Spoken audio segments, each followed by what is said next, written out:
हो क्या रहा है कि किसी जगह भी FIR हो जाए तो वहां ईडी पहुंच जाती है। ये बहुत एक दिलचस्प बात है कि ईडी तभी जाती है जब इलेक्शन हो। ये गलती सुप्रीम कोर्ट की, क्योंकि आज तक उन्होंने ये कानून को इस बारीकी से देखा ही नहीं। कितने सालों से चल रहा है, तो इनको कभी याद आया कि इलेक्शन हो रहा है, अभी जब छापा मारना अभी याद आया इनको। पश्चिम बंगाल में जहां जीत नहीं सकते वहां किसी तरीके से भी ममता को और TMC को तंग। खबरें आज के दिन अखबारों में चल रही हैं, वो दृश्य तो हमने उन 10 सालों में देखा नहीं, क्योंकि हमने ईडी को ऐसी खुली छूट दी नहीं थी और हमने अपनी कूटनीति और अपनी जो विदेश की नीति है उसके प्रति हमने कई काम किए और हमें गलत तथ्य लेकर हमने किसी पॉलिटिकल पार्टी को, किसी लीडर को प्रोसिक्यूट नहीं किया। तो शुरुआत करते हैं पश्चिम बंगाल से।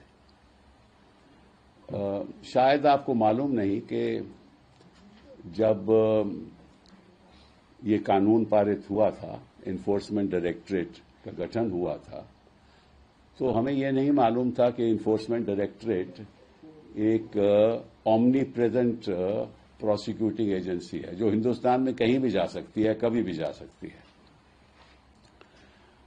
और सारा फेडरल स्ट्रक्चर हमारा ढांचा है, संघीय ढांचा है, उस पर ऐसा आक्रमण करती है जैसे कि विपक्षी नेताओं को तंग करना है, उनकी सरकारें गिरानी हैं, वाजिब हो नहीं वाजिब हो कोई फर्क नहीं पड़ता। और कानून, और ये तो विजय मदन लाल चौधरी की देन है, जिसके ऊपर आज तक सुप्रीम कोर्ट ने कोई फैसला नहीं दिया, हालांकि 2 रिव्यू पिटीशन पेंडिंग है।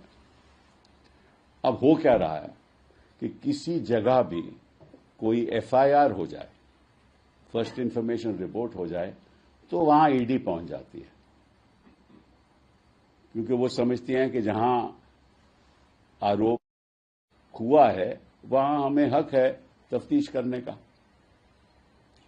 ये ईडी का मतलब कि किसी भी राज्य में पहुंच के, और ऐसे ही उन्होंने, और ये बड़ी बहुत एक दिलचस्प बात है कि ईडी तभी जाती है जब इलेक्शन होती है। आपको झारखंड में याद है कि इलेक्शन हो रही थी तो ईडी पहुंच गई, याद है ना आपको? आपको ये भी याद है कि बिहार में अभी इलेक्शन हो रही थी तो ईडी पहुंच गई और कोर्ट ने कार्रवाई शुरू कर दी उसी इलेक्शन के दरमियान, ताकि लालू जी को यहां आना पड़े, तेजस्वी को यहां आना पड़े। और इलेक्शन पश्चिम बंगाल में हो गया है तो अब ये लोग पहुंच गए ना। तो मैं आपको, क्योंकि मैं तो वकील रहा हूं इस मामले में, तो ये जो कोल स्कैम की बात करते हैं ये तो कई वर्षों से चल रहा है, ये आज की बात थोड़ी ना। इसमें तो एक पश्चिम बंगाल द्वारा एक डिस्प्यूट खड़ी की गई between the state and the centre, में राज्य और केंद्र सरकार के बीच एक डिस्प्यूट चल रहा है, वो सूट चल रहा है, उसमें भी ये आरोप है। तो इतने सालों से चल रहा है, तो इन लोगों को अभी याद आया कि भाई ये इलेक्शन हो रहा है, अभी जब छापा मारना है, अभी याद आया इनको। इतने साल क्या कर रहे थे? 2 साल पहले, 3 साल पहले, 4 साल पहले क्या कर रहे थे? अभी इलेक्शन के दरमियान इनको याद आया कि भाई अभी जरा जरूरी है, सच हमें दस्तावेज लेने हैं। ये अपने आप में एक दिलचस्प कहानी है, रोचक कहानी है। इसे साफ जाहिर है कि क्यों जाना चाहते हैं, कैसे जाना चाहते हैं, किस तरह से उथल पुथल मचाकर कुछ और भी शायद करना चाहते हो, हमें नहीं मालूम। इनका रवैया, इनकी सोच, इनकी मंशा, वो तो साफ जाहिर है कि किसी तरीके से पश्चिम बंगाल में जहां ये जीत नहीं सकते, वहां किसी तरीके से भी ममता को और टीएमसी को तंग करो। ये तो साफ जाहिर है। मैं एक और सवाल पूछना चाहता हूं आपके द्वारा, वो ईडी से पूछना चाहता हूं कि चलिए आपने कहा कि यहां कोल स्कैम का कोई कागज होंगे, कोई दस्तावेज होंगे, मान लिया, चलिए, तो फिर आपको सारी फाइलें तो नहीं आप ले जा सकते, फिर आप उसी फाइल को ले जाओगे ना जहां कोल स्कैम की बात हो। तो ये किसको हक है कि आप कहीं पहुंच जाओ और सारी फाइलें उठा लो? ये तो कोई हक नहीं ना किसी को बनता, किसी भी प्रोसिक्यूटिंग एजेंसी से हक नहीं बनता ना। कोई आपके घर में आए और ये तफ्तीश करने आए कि साहब ऐसे आपके यहां सुना है कि कैश है, मान एक उदाहरण के तौर पे कहता हूं, तो कैश के अलावा वो सारी फाइलें ले जाएं, कंप्यूटर ले जाएं, ये तो हक नहीं बनता ना। तो कैश को ही देखेंगे ना, और कैश मिलेगा तो ले जाएं, पर वो कंप्यूटर भी ले जाएंगे, आपकी रिटर्न्स भी ले जाएंगे, फिर आपसे सवाल पूछने लगे थे, आप कैश ना मिला ना तो जो भी मिलेगा उस पर सवाल शुरू हो जाएगा, उस पर तफ्तीश शुरू हो जाएगी। मतलब कि एक ईडी ऐसा एक ओमनी प्रेजेंट, जैसे भगवान होता है ना, भगवान हर जगह मौजूद होता है, तो ईडी इस सरकार का भगवान है, जब चाहें कहीं भी जा सकता है, हर जगह मौजूद है और कुछ भी कर सकता है। सीबीआई भी वैसा ही है, इसमें कोई अंतर नहीं है। अगर सीबीआई पहुंचती है पश्चिम बंगाल, वही नजरिया है, तो चाहे आईईडी हो चाहे सीबीआई हो, बात तो वही है। अब दूसरी बात आ गई कि आपने ये सर्च की, कहां की? आईपैक।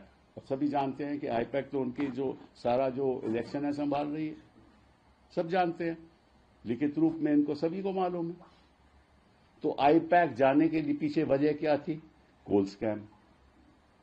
तो अगर कोल स्कैम वजह थी तो कौन से आपने दस्तावेज लिए? आप तो यही पूछ सकते थे ना वहां जाकर के, हमें बताइए कहां आपके दस्तावेज है, और अगर कोल स्कैम की वो बात है तो हमें बताइए, दिखा दीजिए। लेकिन आप फाइलें तो नहीं उठा सकते। और ये गलती सुप्रीम कोर्ट की है, क्योंकि आज तक उन्होंने ये कानून को इस बारीकी से देखा ही नहीं, और विजय मदन लाल चौधरी की जजमेंट है उसके प्रति जो 2 रिव्यू पिटीशन पेंडिंग है, जहां कई ऐसे सवाल उठ रहे हैं और हमने उठाए हैं, उसका आज तक फैसला नहीं हुआ। हालांकि 2 बार हियरिंग हो चुकी और जन होता रहा। तो अगर कानून का और कानून की बारीकियों का फैसला नहीं होगा और ये भगवान का हक इस सरकार को दिया जाएगा, तो निश्चित रूप से उधम तो होगा ही। लोग तो अपना बचाव करेंगे ना। अगर घर में आकर कोई घुसकर आपको मारना चाहता है तो आप डिफेंड करोगे ना भैया, या आप ये गलत कर रहे हो। हम तो ममता के साथ, हम तो इस सरकार के खिलाफ, हम ये जो चल रहा है ना, हम बिल्कुल खिलाफ है, क्योंकि हमारा संघीय ढांचा खत्म हो जाएगा। इन्होंने केरला चीफ मिनिस्टर के खिलाफ शुरू कर दिया है, हमें मालूम है, वो कोर्ट में भी चल रहा है। Kerala chief minister, that matter is also pending in court. They've started all that also. Which chief minister have they left? Have they not? In Chhattisgarh, our Congress chief minister again, his son was arrested. Abhi humne bail karwai. We just got him bail. Again, they wanted to reach the father through the son. ये तो हम साफ देख रहे हैं। हर जगह जहां विपक्ष के नेता हों, जहां सरकारें ठीक तरह से चल रही हों, इन्होंने कर्नाटका में क्या किया? आपको याद है कर्नाटका में क्या हुआ?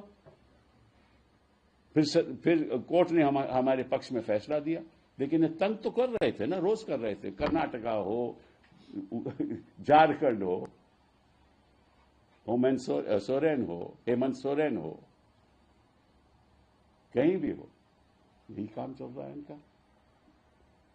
तो अगर इस देश को ऐसे ही तभी मैंने कहा कि हमने मुझ सुबह जब अखबार पढ़ी तो मुझे याद आ गया अपने कार्यकाल का। हमने तो कभी ऐसे नहीं किया, हमने तो ऐसे किसी गलत तरीके से टारगेट नहीं किया।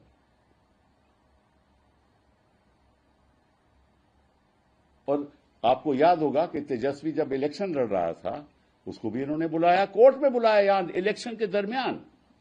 अरे भैया, वो 2004 और 2009 का वाक्य है।